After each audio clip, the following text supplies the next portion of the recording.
Bueno, en este momento vamos a ver el punto 4 de la bolilla 7. Hacemos una remisión general a cualquier libro de texto y a la lectura de los artículos 1 y 2 de la ley 11.683, donde ahí están expresados las disposiciones precisamente aplicables en la materia de que se trate.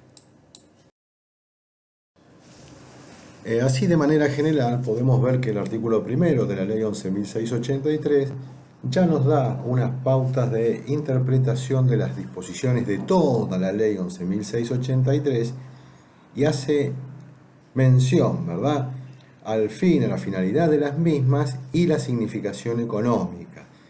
Esto quiere decir que al momento del análisis de una norma o de las normas contenidas en la 11.683, bueno, tenemos también, junto al estricto análisis jurídico, la consideración del aspecto económico sin que esto nos haga cambiar la óptica general del análisis, que siempre, por ser interpretación de normas, va a ser desde el punto de vista jurídico. Esto hace que, y nuevamente se recalca ya un principio que hemos dicho varias veces, que como lo prevé expresamente la normativa mencionada, estamos primero las normas de la ley 11.683 y cuando no es posible arribar a su concreto o correcto sentido, la aplicación de las normas del derecho privado lo será con carácter subsidiario.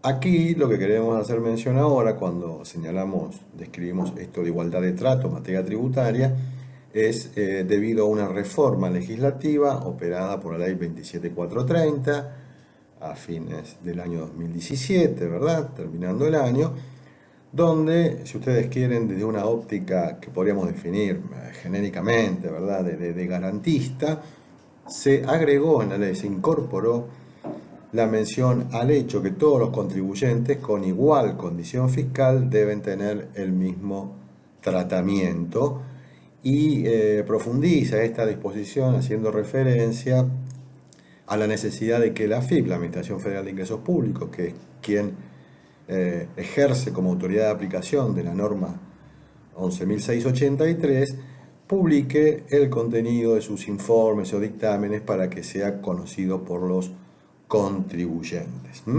Este es un tema, el tema de las facultades de interpretación de la AFIP, que ya también incluso desarrollaremos en la bolilla 8 del programa. Finalmente, cuando hablamos del alcance de la analogía, bueno, ustedes ya saben a qué se refiere el instituto, esto de cubrir baches o lagunas del derecho con normas o institutos provenientes de otras ramas. Si bien siempre propiciamos o ratificamos esto, que el derecho es uno solo, lo cierto es que en nuestra materia la analogía tiene un alcance limitado, porque por imperio del principio de ley o de reserva de ley, vamos a ver, ya casi como una realidad incontrastable, que precisamente sería imposible, por ser absolutamente violatorio del orden constitucional de nuestro país, recurrir a la analogía para, por ejemplo, establecer un hecho imponible. Con lo cual, ¿qué quiero decirles? Que deberá estarse al respeto irrestricto por este principio constitucional, y podemos decir de manera general que la analogía no está admitida en lo que definimos como derecho tributario material o sustancial.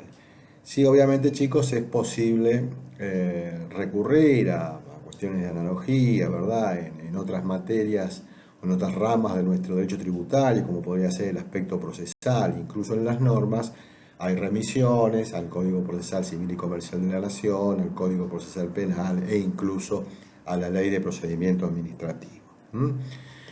Dicho esto, podemos también remarcar que la prohibición de la analogía en nuestra materia, que como ya vimos se refiere específicamente al derecho tributario material o sustantivo, también es restrictiva en el sentido de materia penal. Cuando veamos la bolilla 10 referida al derecho penal tributario, las normas referidas a las sanciones por los incumplimientos de la obligación tributaria, vamos también obviamente a ratificar este principio que en materia penal se encuentra vedada la aplicación de la analogía. Ya inmiscuyéndonos, ¿verdad?, en lo que son los métodos de interpretación aplicables en general, ya aquí lo que tenemos que hacer mención es que, si bien, como dijimos, el artículo 1 nos da pautas hermenéuticas generales de cómo debe ser la interpretación, lo cierto es que el artículo 2 de la Ley 11.683 nos habla ya del método de interpretación para desentrañar el alcance y sentido de los hechos imponibles. Ustedes saben que de última interpretar es eso, ¿no? Desentrañar el alcance y sentido de una norma. Entonces, para llegar a aprender la verdadera naturaleza del hecho imponible, vamos a ver que como principio general de trabajo, nos encontramos con que son de aplicación todos los métodos de interpretación que ustedes conocen del derecho. Por eso ratificamos la remisión a cualquier libro de texto, el medio literal, el lógico, el exegético, el espíritu del legislador, en los métodos específicos o la suma de métodos que proponía Savigny, ¿verdad? Es decir, bueno, todos los métodos generales son aplicables en nuestra materia, está descrito en cualquier libro de texto, pero siempre ratificando que lo que estamos en presencia de una interpretación jurídica sin perjuicio de su relación con las operaciones económicas, que de última, por ser reveladoras de aptitud económica o capacidad contributiva, son lo que dan nacimiento al hecho imponible. Pero siempre ratificamos que es una interpretación jurídica. Y en este contexto es entonces que en el artículo 2, cuando la ley habla de cómo debemos desentrañar la verdadera naturaleza del hecho imponible, nos aparece el llamado método de interpretación de la realidad económica. Algunos no le dan categoría de método, que es simplemente una herramienta, en fin. No voy a entrar en esa discusión, pero digo que este método específico y legal en nuestra materia está previsto entonces en la legislación aplicable y tiene el siguiente alcance. Cuando nos referimos a la realidad económica, tendremos que hacer prevalecer, llegado el caso, la verdadera intentio factio de las partes cuando realizan una operación económica sobre la intentio iuris. Es decir, ¿qué puede pasar? Puede pasar que, y este es el ejemplo sencillo, que los intervinientes, dos sujetos privados, por ejemplo, enmascaren una compraventa por una donación. En realidad hacen una compraventa, pero lo enmascaran como una donación. Esto, entonces, si me pongo en el marco del derecho privado, ¿verdad?, que la voluntad de las partes es ley, bueno, y más allá de las posibilidades de impugnación de determinados actos o contratos vía simulación, lo cierto es que aquí este método de interpretación de la Ley 11.683 prevé que se podrá hacer prevalecer la intentio factis, es decir, más allá de que está y es totalmente legal y admitido realizar un contrato de donación, en realidad en el ejemplo este está simulando ser tal, ya que en realidad se trata de un contrato de compra-venta. Bueno, ahí tienen un ejemplo de la aplicación de la realidad económica. Quiero aclararles que es importante que ustedes sepan que como método de interpretación de todas las normas, y en este caso específicamente para desentrañar la naturaleza del hecho imponible, no es aplicado solamente por la FIP, por el Estado. Es un método general de interpretación que utilizan tanto el sujeto activo Estado como los sujetos pasivos, contribuyentes y responsables, chicos. Y es más, la propia jurisdicción, ¿verdad?, ya sea jurisdicción administrativa o judicial, un juez, en el caso, puede resolver en base a las disposiciones de la realidad económica. Es un método de interpretación para todos. Lo que ocurre es que en la práctica, quien Obviamente, al momento de verificar el correcto cumplimiento de las obligaciones tributarias, son los órganos de administración tributaria, como la AFIP, en la 11683, quienes lo utilizan con mayor asiduidad, pero esto no implica que es un método de interpretación general para todos los actores intervinientes, involucrados en desentrañar el hecho imponible, todos los intérpretes de la ley.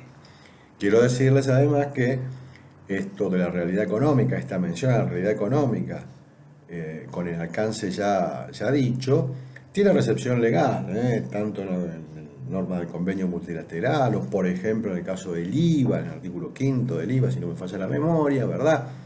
Donde, bueno, para decírselo de manera sencilla, una operación de un alquiler con opción a compra, bueno, podrá tener para el IVA el carácter de una verdadera adquisición de una obra, de un inmueble en este caso, basándose en la realidad económica. ¿Cómo sería la aplicación práctica? Bueno, mirá, dice, vos en realidad querés comprar este departamento nuevo, el IVA alcanza solamente la primera venta, pero digo, bueno, este sujeto quiso comprar el departamento nuevo, pero lo enmascaró en una especie de contrato de alquiler, en el cual luego lo que iba pagando se descontaba del precio final. Así que quiero decirles que la realidad económica no solamente es un método de interpretación, sino que muchas veces la propia ley lo ha receptado a efecto de establecer o prever determinadas disposiciones. Hay variada jurisprudencia que, reitero, remito a los libros de texto donde la van a encontrar descrita. Para cumplir con lo que prevé el programa de la materia, ¿verdad? Tenemos esto de economía de opción y elusión. Aclaro, chicos, que no siempre la terminología es homogénea en la doctrina, pero bueno, vamos de manera consensuada, si ustedes quieren, a dar una definición para agregar claridad, sin perjuicio de que puedan tener algún debate sobre ello en los libros de texto, ¿verdad? Cuando hablamos de economía de opción, estamos haciendo referencia a que un sujeto o varios sujetos eligen precisamente una alternativa de un menú, pero siempre manejándose dentro del campo de lo lícito. Fíjense que acá subyace la consonancia entre la idea, entre qué negocio jurídico quiero hacer y cómo lo instrumento. El ejemplo sencillo, chicos, para que ustedes vean, es que unos sujetos pueden desear asociarse, tomar la forma de una persona jurídica y empiezan a analizar los tipos societarios que pueden adoptar. Ponemos dos nomás, pueden formar una SRL y o una sociedad anónima. En ese caso, entre todos los aspectos que van a abordar para decidir por una u otra forma, seguramente estará el tributario, el impositivo. Bueno, y si eligen por una porque se tributa menos impuesto, ha sido y es una situación que precisamente han echado mano a la economía de opción, conducta lícita, y no hay nada que reprochar. Nadie tiene que elegir la forma jurídica más gravosa para pagar más impuestos. Pero fíjense, chicos, para no confundirnos, que acá hay una consonancia entre cuál es la intención de las partes, la intentio facti y la intentio iuris. La intentio facti, ¿cuál es? Nosotros nos queremos asociar para llevar adelante una determinada actividad. Lo que estamos haciendo en el segundo paso es elegir de qué manera hacemos esa actividad. Es decir, en el ejemplo, si optamos por una sociedad de responsabilidad limitada o una sociedad anónima. Por lo tanto, la economía de opción nada tiene de ilícito.